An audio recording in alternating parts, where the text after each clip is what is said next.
May 15th, 1943. 10:47 a.m., Carlsbad Army Airfield, New Mexico. A dentist's insane idea is about to burn down an American military base.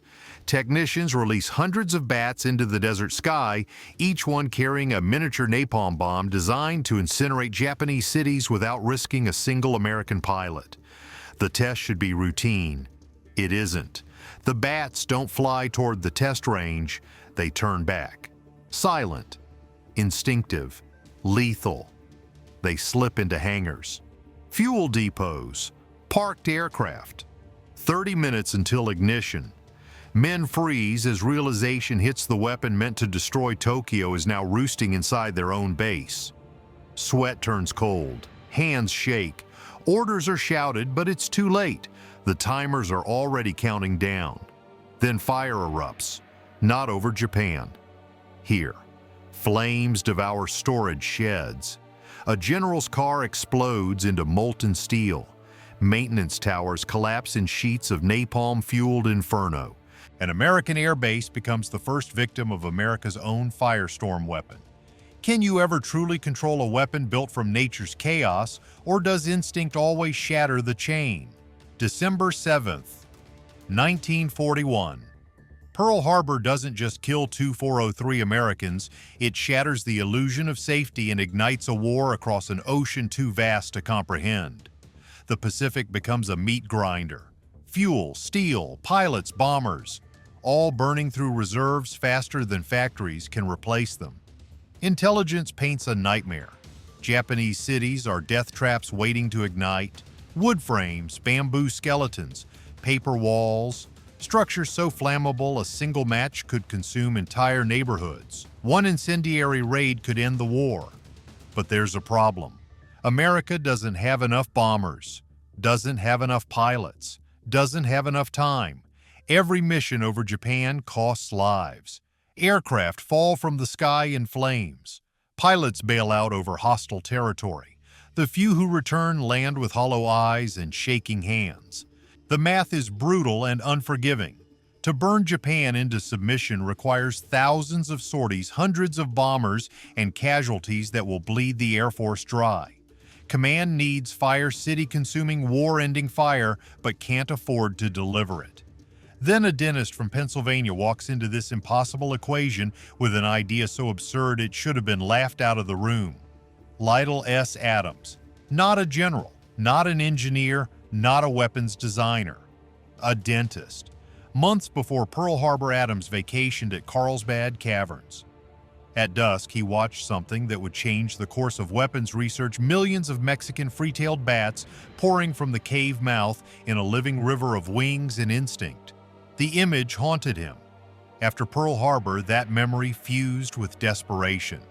What if those bats could carry fire into Japan? Not symbolic fire, not metaphorical destruction, actual napalm. Tiny incendiary devices strapped to millions of bats released over Japanese cities at dawn. The creatures would scatter on pure instinct, seeking shelter exactly where they always do, in attics, rafters, crawl spaces, the most vulnerable points in any wooden city. Then the timers would expire. Thousands of fires, igniting simultaneously. Everywhere. No bombers, no pilots, no losses. Just nature weaponized. Adams drafts a proposal that reads like fever dream madness. He sends it directly to the White House, bypassing every layer of military bureaucracy. Most ideas this insane die in a stack of unread mail. This one reaches President Roosevelt's desk. Roosevelt reads it, and incredibly, impossibly, he approves it. In January 1942, Project X-ray officially begins. The rationale seduces even skeptics. Bats need no training, no guidance systems, no expensive fuel. They operate on millions of years of evolutionary programming that can be turned into a weapon. The plan is elegant in its simplicity. Capture millions of bats, cool them into hibernation, load them into bomb casings, drop them over enemy cities. As they warm and wake, mid-descent instinct takes over. They disperse, they roost. They hide in the exact places fire would spread fastest. Then napalm does what napalm does best. But beneath the elegant theory lurks a question no one in the War Department has ever confronted. Can a wild creature, unpredictable, fragile, governed entirely by instinct, be reshaped into a precision weapon of war? Can you engineer chaos into obedience? Can you take something that has survived for 50 million years by avoiding humans and force it to serve them? The answer waits in the desert heat of New Mexico, and it will arrive in fire. What happens when you engineer fire into the fabric of nature itself? Adams assembles a team that reads like a fever dream. Biologists, chemists, mammalogists, engineers. Each specialist brings expertise. Each also brings the same unspoken question, is this brilliance or madness? The answer reveals itself immediately. The first challenge: capture millions of creatures that have spent 50 million years avoiding humans. Teams descend into Carlsbad Caverns, Ney Cave, and other roosts where Mexican free-tailed bats cluster in populations numbering in the millions. The creatures are tiny, barely an ounce each, with 9-inch wingspans, fragile bodies, panic reflexes honed by eons of predator evasion. Handlers wear thick gloves. The bats bite anyway. Tiny punctures that burn with infection risk and mounting frustration. Then the dying begins. Early transport kills hundreds. Stress, overheating, rough handling. Bodies pile up in crates, fur-matted wings, crumpled small hearts stopped by terror. Each dead bat is a data point. Each data point screams the same message: nature resists weaponization. The team refines the method. Cooling bats to 40 degrees Fahrenheit induces hibernation torpor. In that state, they become inert cargo, stackable, storable, transportable. Problem solved. Except it isn't. Every minute, some bats wake prematurely. They slip through cracks, flap across laboratories, crash into equipment. Handlers chase them through hallways, swearing, bleeding, questioning every decision that led them here. Command watches from observation windows. Doubt grows like mold. Meanwhile, chemist Louis Fieser faces an impossible engineering nightmare. Fieser already developed military-grade napalm, the gel that clings to skin and burns until there's nothing left to consume. He's a legend in chemical weapons development. But this assignment breaks new ground: create an incendiary device weighing less than an ounce that a bat can carry without dying, that won't restrict flight, that will burn long enough to ignite a wooden structure. Standard napalm comes in 50-pound canisters. Fieser needs 0.6 ounces. The prototype works a celluloid capsule filled with napalm gel triggered by a mechanical spring-loaded fuse. Timers adjustable from 20 minutes to several hours. It's a masterpiece of miniaturization. Attaching it to a living bat without killing the creature is another problem entirely. Strings cut into skin. Adhesives burn through fur. Clips tangle wings and snap hollow bones. Each failure adds to the body count. Each body adds to the budget. Each budget increase adds to command skepticism. Then the delivery system collapses.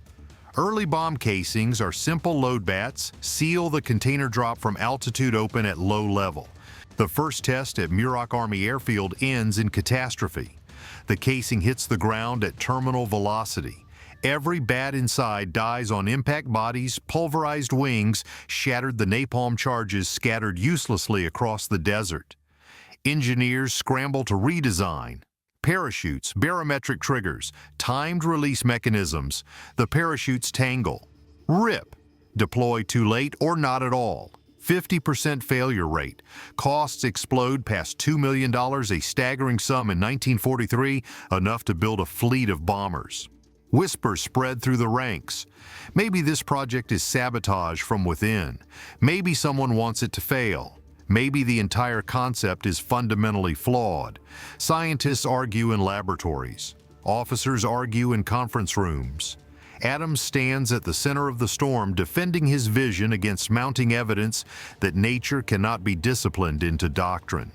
But he pushes forward. He has to. Because if Project X-ray fails, the alternative is clear and terrible. More conventional bombing raids, more pilots burned alive in cockpits, more families receiving telegrams that begin with, "We regret to inform you." The pressure becomes suffocating. Every day brings new failures. Every failure brings new questions. Every question erodes confidence. The team works around the clock, refining testing, failing, refining again. Sleep becomes a luxury. Meals are eaten standing up. Tempers fray. The bats keep dying. The timers keep malfunctioning. The budget keeps climbing. And through it all, one question haunts every exhausted face: can ingenuity conquer chaos, or will nature always refuse the leash? The answer is coming, and it will arrive in fire.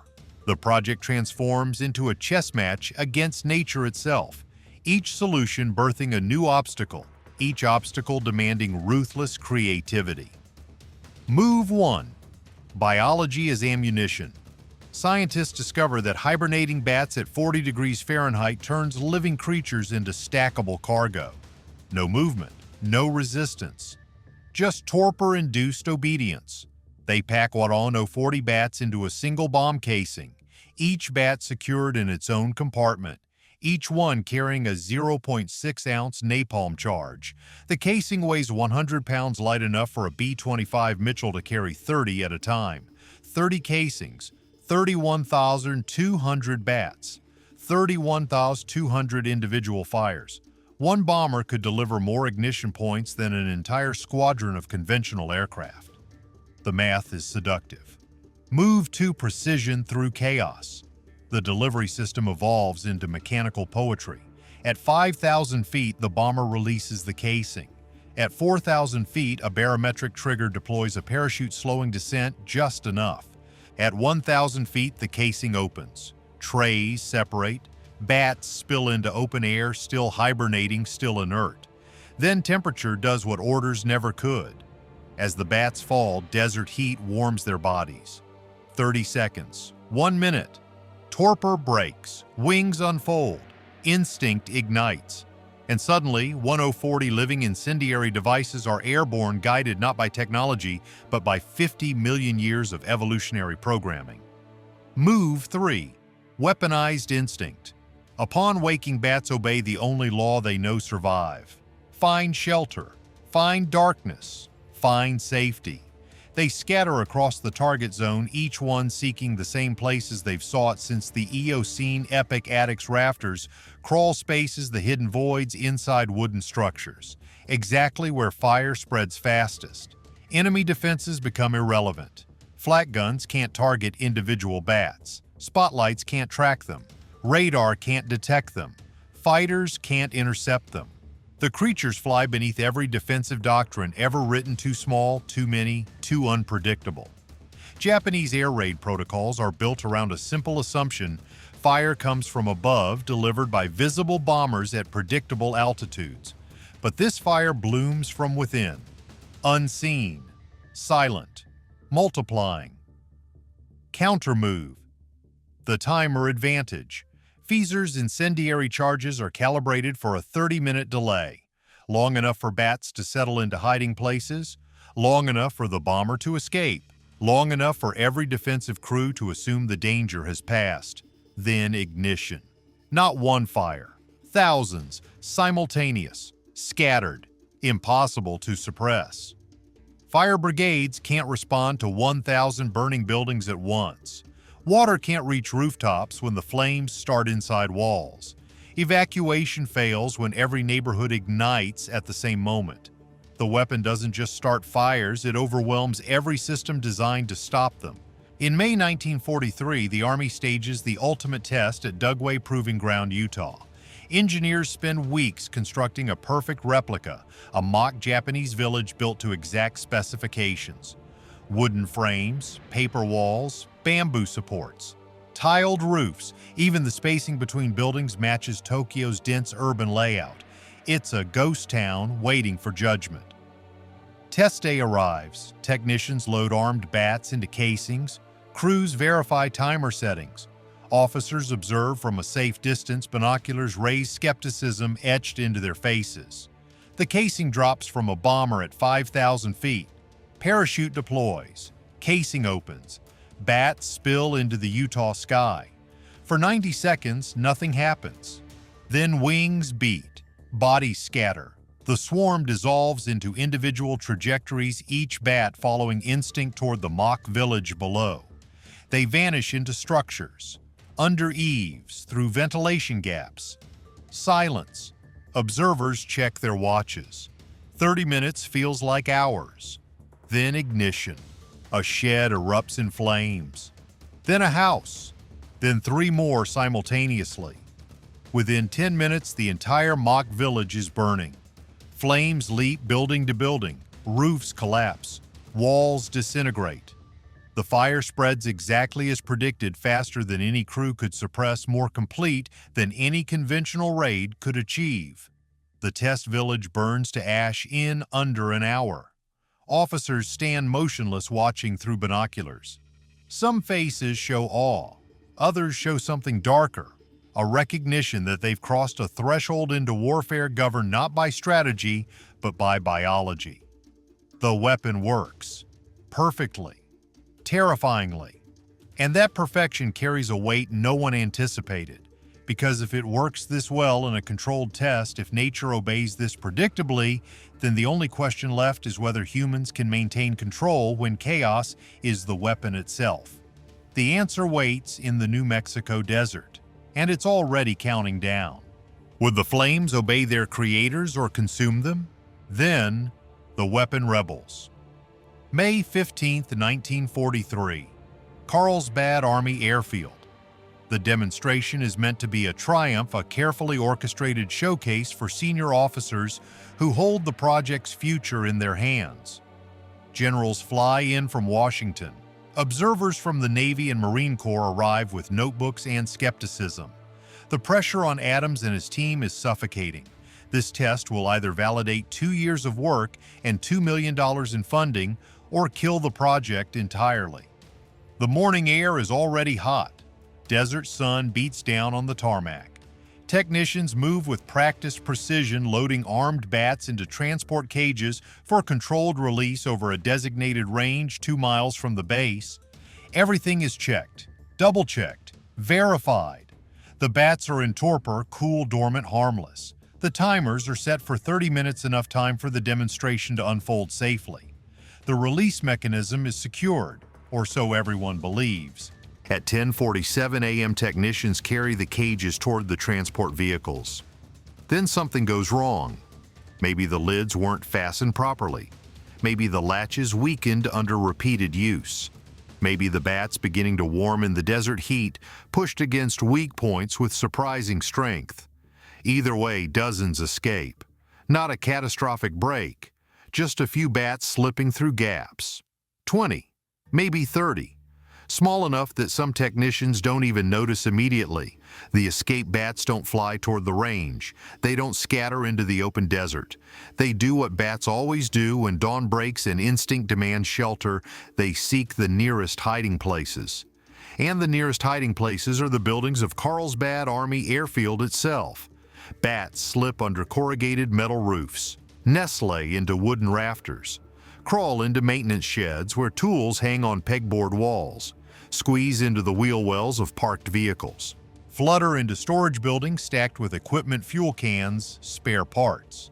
They vanish into shadows, unseen, untracked, each one carrying 0.6 ounces of napalm and a timer already counting down. For 15 minutes, no one realizes what has happened. The demonstration proceeds. Officers observe from a safe distance. Adams stands near the flight line, hands clasped behind his back, trying to project confidence he doesn't entirely feel. Then a technician notices the damaged cage. His face goes pale. He counts the remaining bats. Recounts. His hands start shaking. He grabs a supervisor, points, explains. The supervisor's expression shifts from confusion to horror in 3 seconds. Word spreads like electricity through water. Officers grab radios. Men start running. Shouts echo across the tarmac. Someone yells, "How many got out?" No one knows. Someone else yells, "How long until ignition?" Someone checks a watch, does mental math.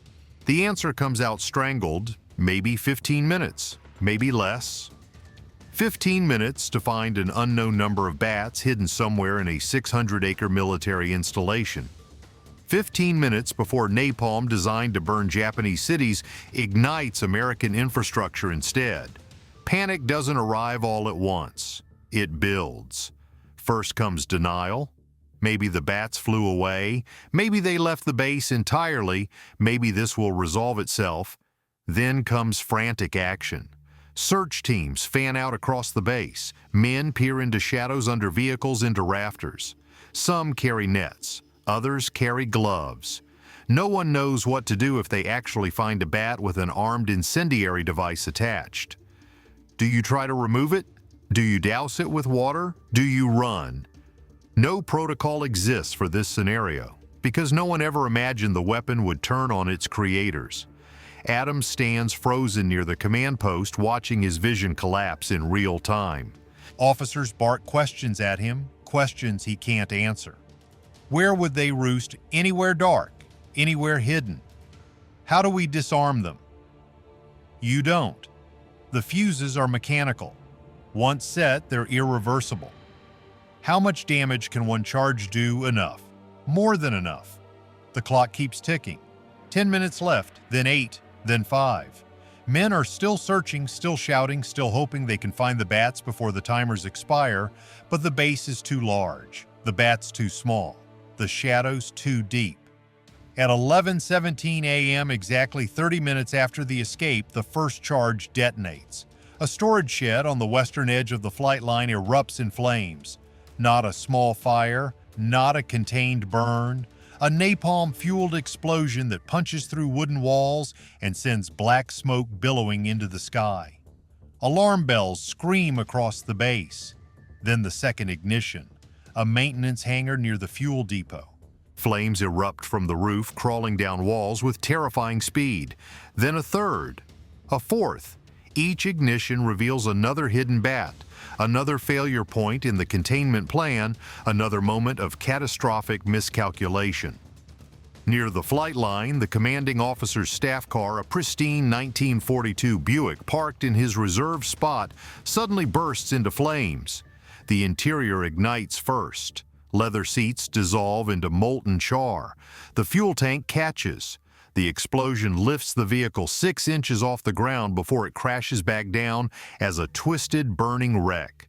Fire crews scramble, dragging hoses across the tarmac. But the napalm clings to everything it touches, wood, metal, fabric, burning with relentless chemical intensity that laughs at water. Hoses spray. Water sizzles. Steam rises. The flames barely slow. More fires erupt. Fuel storage buildings mercifully still intact, but dangerously close to the growing inferno. Repair bays filled with aircraft parts, engine components, irreplaceable equipment. Administrative offices where classified documents are stored. Each new fire compounds the chaos. Each new plume of smoke marks another point where nature has slipped the leash and turned weapon into catastrophe. And through it all, Adams stands near the command post, paralyzed. He watches storage buildings gut themselves, watches equipment worth hundreds of thousands of dollars melt into slag, watches men risk their lives fighting fires that his idea created. The perfect low-cost firestorm weapon has turned inward. The elegant theory has met brutal reality, and reality is burning. Horror carves itself into Adams' expression, deep lines around his mouth, wide eyes reflecting flames, hands trembling at his sides. For 2 years, he imagined this scene 1,000 times. But always over Tokyo, always over Osaka, Nagoya, Kobe, always over cities that had chosen war, that deserved fire, that would burn as retribution for Pearl Harbor. Never here, never on American soil. Never consuming the men who believed in his vision.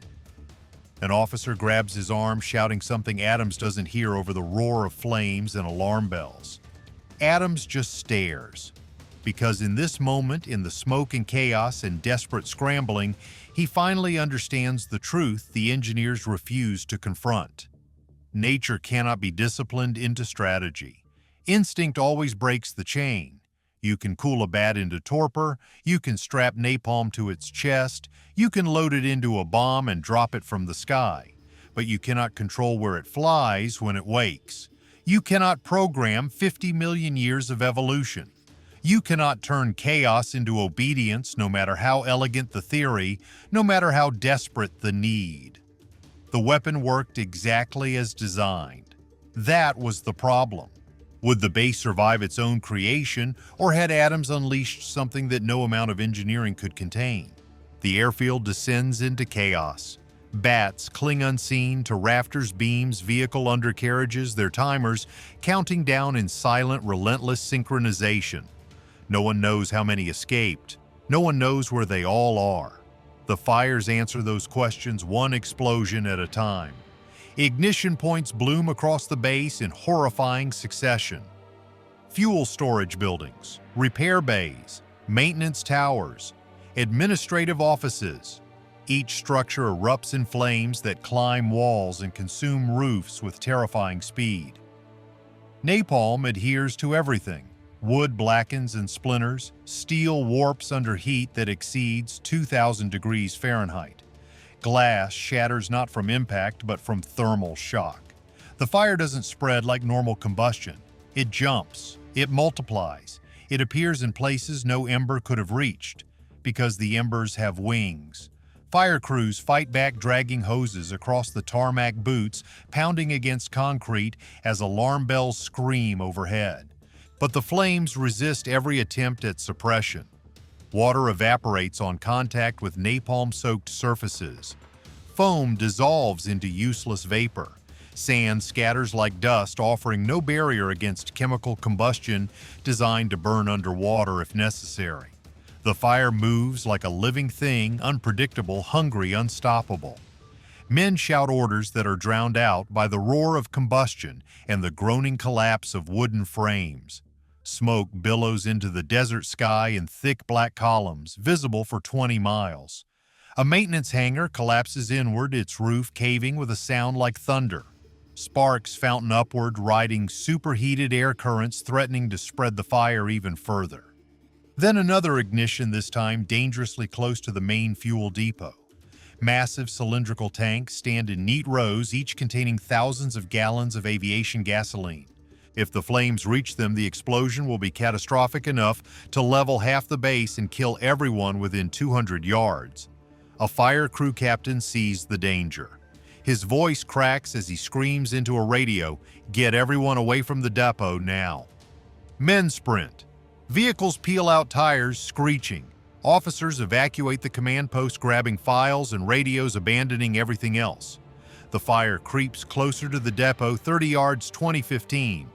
A sergeant grabs an extinguisher and runs toward the flames, not because he thinks it will work, because doing nothing is unthinkable. He empties the canister.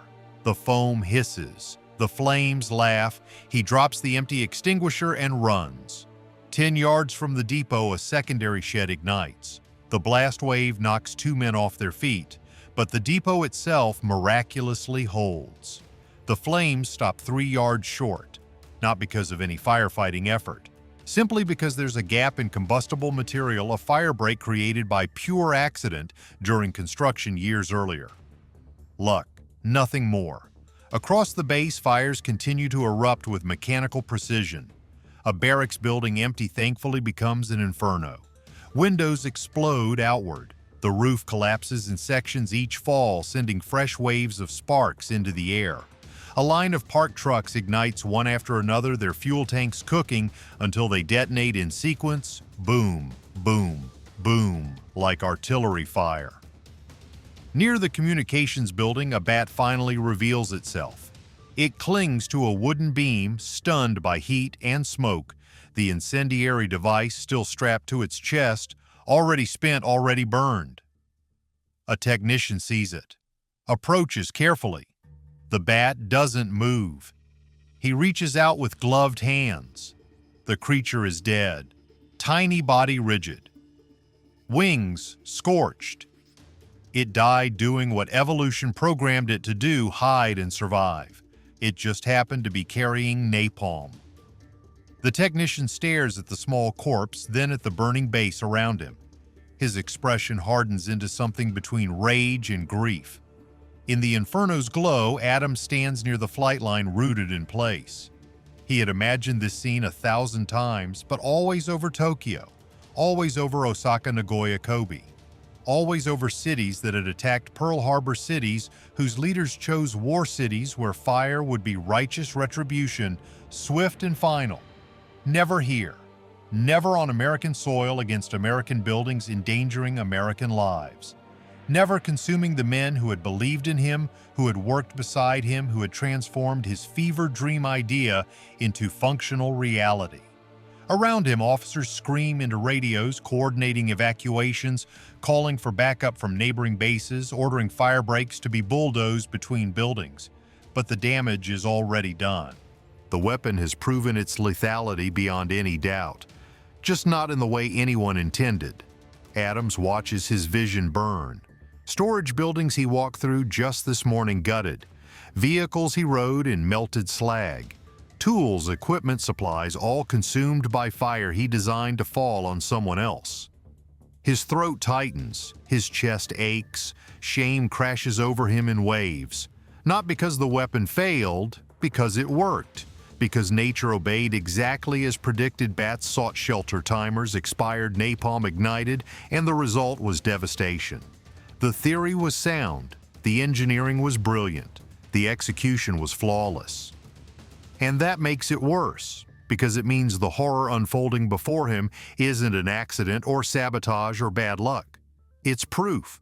Proof that some weapons are too dangerous to exist, not because they don't work, but because they work too well, with consequences that spiral beyond any human ability to control. Hours pass before the last flames subside. Smoke hangs over the blackened ruins like a funeral shroud. The airbase resembles a battlefield: scorched earth, twisted metal, the acrid stench of burned rubber and napalm residue hanging in the air.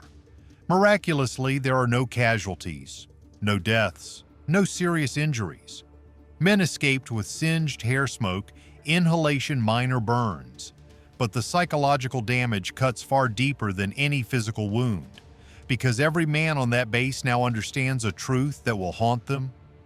The weapon that was supposed to win the war nearly destroyed them instead. And if it could happen here in a controlled test on friendly ground with every safety measure in place, what would happen over enemy territory where chaos is the only constant? The promise of Project X-Ray now carries a new and sobering weight. Control was always an illusion, and illusions burn just as easily as wood. What rises from ashes when ambition confronts its own reflection? In the aftermath, investigators combed through the wreckage. They found bat carcasses in the rubble, tiny bodies curled in death wings, charred incendiary devices still attached. The official report listed property damage in the hundreds of thousands of dollars, equipment destroyed, aircraft maintenance delayed, morale shattered. But the deeper wound was trust. Officers who had championed the project now questioned its viability. How could a weapon be deployed over enemy territory if it couldn't be contained on a controlled test range? What if bats dispersed incorrectly during an actual mission landing on Allied ships, friendly installations, or civilian refugee camps? The risk was no longer theoretical. It had burned itself into the New Mexico desert. Still, the program limped forward. The potential was too great to abandon outright. Project X-Ray was renamed, reassigned, passed from the Army to the Navy, then to the Marine Corps. Each service reviewed the data, ran cost projections, assessed operational feasibility. But Adams was quietly removed from active involvement. His role shifted to consultation, peripheral, symbolic, stripped of authority. The surviving bats were released into the desert night. They vanished into the darkness, wings beating against the cool air, free at last from cages and timers and human ambition. They never returned to military service. In laboratories, Fieser's incendiary capsules were cataloged and shelved. The bomb casings were stored in warehouses, gathering dust alongside other wartime experiments that never saw deployment. And the dream of a living weapon faded into classified obscurity. But the question remained, could any lesson rise from the ashes of ambition gone wrong? In 1944, Admiral Ernest J. King, Chief of Naval Operations, reviewed the project's progress. His conclusion was swift and final: too slow, too unpredictable, too resource-intensive, and overshadowed by a new world-altering effort that promised to end the war in a single blinding flash: the Manhattan Project. On August 6, 1945, an atomic bomb incinerated Hiroshima. 3 days later, Nagasaki followed. The Bat bomb, designed to burn cities over weeks, was rendered obsolete by a weapon that achieved the same result in seconds. The $2 million investment in Project X-ray became a footnote, but its lessons endured. Post-war debates on biological and animal-based weapons frequently referenced the project as a cautionary tale. The Geneva Convention's discussions on unconventional warfare cited it as an example of ethical ambiguity where ingenuity crossed into moral hazard. Military academies studied it as a case study in innovation risk, how desperation can drive creativity, but also how creativity without constraints can backfire catastrophically. Yet some elements of the research quietly survived. Fieser's work on napalm miniaturization informed subsequent incendiary operations. The M69 incendiary bomb used to devastating effect in the firebombing of Tokyo in March 1945 owed part of its development to techniques refined during Project X-ray. That raid killed over 100,000 people and destroyed 16 square miles of the city. The technology born from bats achieved its purpose just through different means. The weapon never changed World War II, but it changed how militaries evaluate risk reliability and the boundaries of innovation. It forced a reckoning with a question that still haunts modern warfare. Just because we can build something, should we? And if we do, can we ever truly control what we create? From the ashes of Carlsbad, a stark truth emerges. Innovation in war walks a razor's edge, a step toward brilliance or a plunge into catastrophe. Victory isn't secured by imagination alone, but by the wisdom to know when an idea serves humanity and when it threatens to burn everything around it. The bats never asked to be weapons. They simply followed instinct, the same instinct that saved them in caves, the same instinct that doomed an airbase in the desert. And in that contradiction lies the lesson: nature cannot be bent to doctrine. Life resists control. And the greatest danger in war is not the enemy across the ocean, but the hubris that believes we can master forces we barely understand. The Bat bomb failed not because it didn't work. It failed because it worked too well and reminded its creators that some fires once lit consume everything in their path. If you found this story compelling and want to explore more untold chapters of World War II innovation where ingenuity met desperation and consequence, consider subscribing to stay connected with history's most thought-provoking moments.